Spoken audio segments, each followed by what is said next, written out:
smokes and beer going up. There's so much going up because of the results of this budget. Let me know on our Facebook page at HEW Entertainment and on Twitter at Jonathan Clarke 1. And it is Avengers Friday. The Avengers 2 Age of Ultron is on the way out, and everybody is excited about this one. I'm expecting it to dominate in the box office, taking in $200 million overseas, expected to double that in the first week of its worldwide premiere.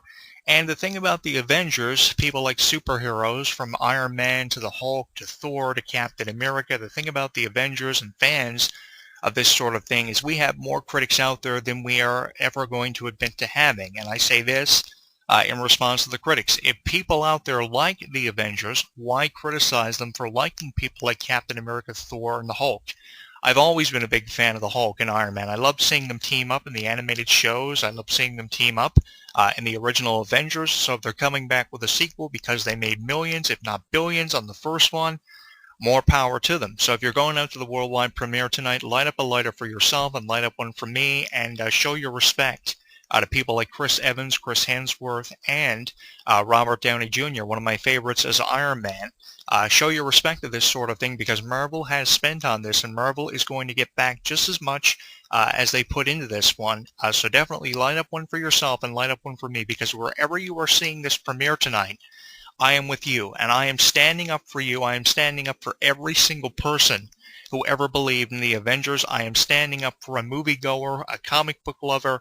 If you are one of these people fitting into either one of these categories, wherever you are listening to this show tonight, wherever you are watching this premiere, I am with you, and I believe in every single thing that you believe in, and I support you in your decision to be a diehard fan of this sort of stuff, which more than likely will be until the day you die. The Avengers 2 Age of Ultron opens up worldwide tonight, the worldwide premiere, and the numbers of this one is something that I am really looking forward to. The coverage of the Nepal earthquake also, in terms of a political news view, is still ongoing on our Facebook page at HEW Entertainment. They have recovered some survivors apparently from this sort of thing, including a baby, which is a more uplifting side of this tragedy near China and Beijing.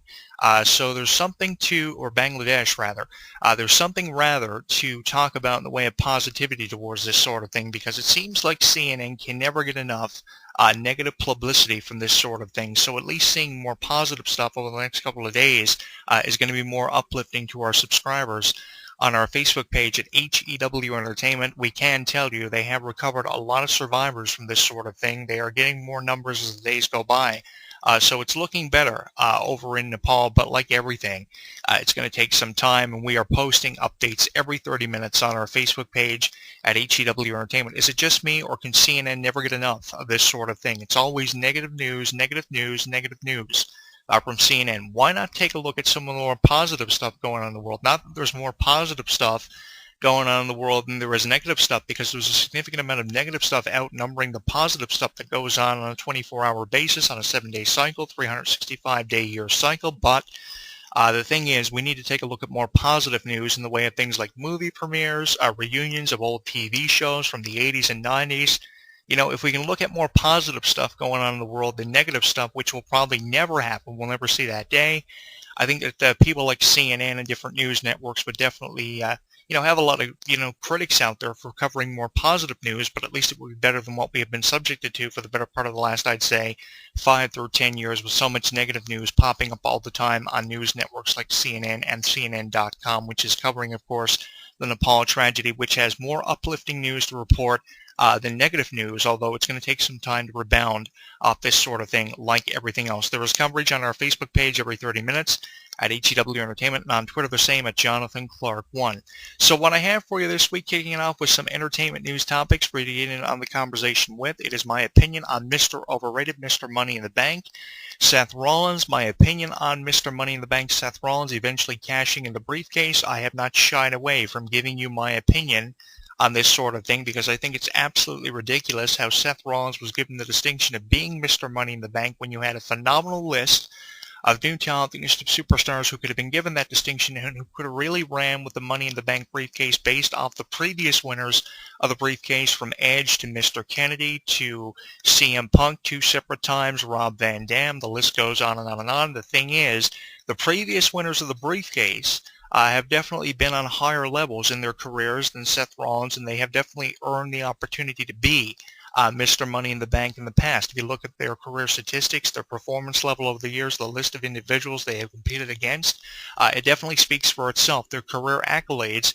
definitely is something that is no comparison to anything that Seth Rollins has ever done.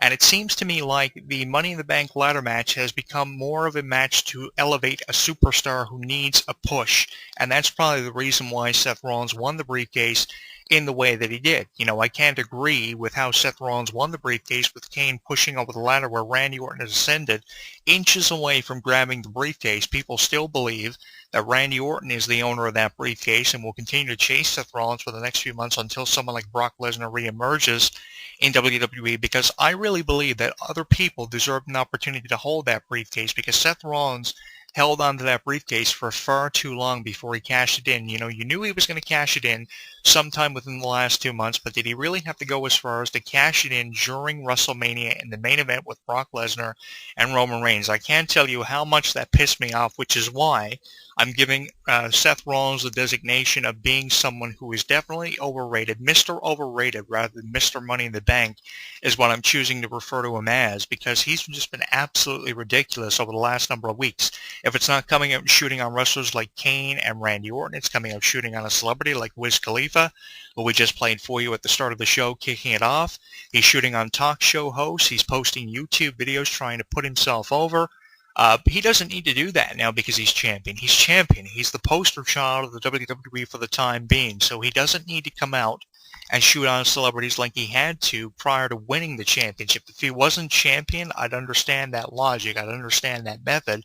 But here he is champion, taking proverbial shots all the time on social media or on a live microphone towards celebrities like Wiz Khalifa, just recently allowing he could out-rap Wiz Khalifa, which I'll believe when I see it, which we'll probably never see the day that Seth Rollins goes head-to-head with Wiz Khalifa in a battle rap, although Wiz Khalifa was probably approached about that, and I don't blame him for turning it down, especially with how Seth Rollins will never be on a level of Wiz Khalifa. A couple of weeks ago, I talked about how I believe that Seth Rollins was the future of WWE in his own mind, and I still stand to that statement because I think that he's the future of WWE in his own mind. The only ones who are fans of the Seth Rollins fan club these days seem to be the Authority, and I'm talking about Stephanie and Triple H, because they are trying to create stars of the alleged future in WWE, and they believe in their own minds being members, honorarial members of the Seth Rollins fan club, along with Jamie Noble and Joey Mercury, who are so 2005 and irrelevant in 2015. What a difference 10 years makes. And yeah, I went there. They're just trying to put Seth Rollins on the top of the mountain, which he's not deserving of being on top of. In my opinion, people like Dean Ambrose, Roman Reigns, CM Punk, Daniel Bryan, these are the wrestlers who need to be on top of the mountain, with one big name like an Undertaker or Brock Lesnar always on top and always being that definitive character to knock off that pedestal. Not Seth Rollins dominating like he has been with the curb stomp, which is the worst move ever. Yes, the setup for the move is great, but the logic that goes with that move and him kicking someone in the head kind of resembles the Randy Orton punt, doesn't it? Or something like just a stomp that so many wrestlers have done a variation of over the years. There's no originality that goes with the curb stomp. Yes, it's an impactful move and it gets people's attention, but I mean, the creativity that's gone with Seth Rollins' character, gone behind it, you know, I could never really get into it, and I've never really been a supporter of anything Seth Rollins did as the leader of the Shield, going solo with a solo career when he backstabbed Roman Reigns and Dean Ambrose the way that he did, and they tried to run with the tag team gimmick of Roman Reigns and Dean Ambrose, which occasionally they are still trying to do, keeping the Shield Brotherhood alive somewhat without Seth Rollins being a member of the Authority. But the direction of Seth Rollins' character in WWE makes no sense to me at all. I wish it made more sense to me as a radio host and columnist, more so as a wrestling fan who watches the product religiously. But it doesn't. You know, there are far more entertaining individuals in WWE right now. An example I could throw your way is Damian Sandow, who is never given the benefit of the doubt. The biggest thing that happened for his career was he was Mr. Money in the Bank. He lost in an impressive match to John Cena. Why they didn't put him over, it's beyond me. Obviously, it's because he was told to his face he wasn't entertaining enough. The biggest thing from that he had happen for him was that he was the Miz's sidekick, Miz Down, Damian Miz Down, recently dropping his name in a Steven Richards Val Venus circumstance where Val Venus had to drop his name and became Sean Morley, which of course was the chief of staff eventually with Eric Bischoff on Monday Night Raw. That's what that amounted to, basically nothing. And now we go from Damian Mizdown to him returning to Damian Sandown, and he's still getting over with the crowd, but will WWE Creative reward him is what I'm wondering. Again, getting back to my initial point, what separates Seth Rollins from everybody else? Yes, he's a gifted athlete, but there are far more entertaining individuals who are never given the benefit of the doubt. What happened to this big return? Daniel Bryan was supposed to make the push of Dolph Ziggler, which I am also pissed off about. Here's Dolph Ziggler in the Authority Team Cena Survivor Series elimination match, the 5-on-5 Survivor Series elimination match. Dolph Ziggler was supposed to have been up for the championship at the earlier part of this year, and nothing ever happened for Dolph Ziggler. What happened there? It's beyond me what happened to Dolph Ziggler's push.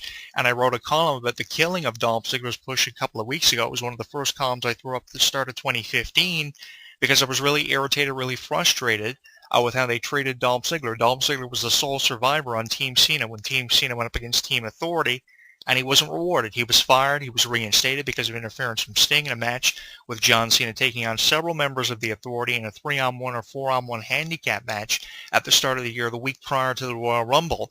He gets put over with Sting on numerous occasions, and where's Dolph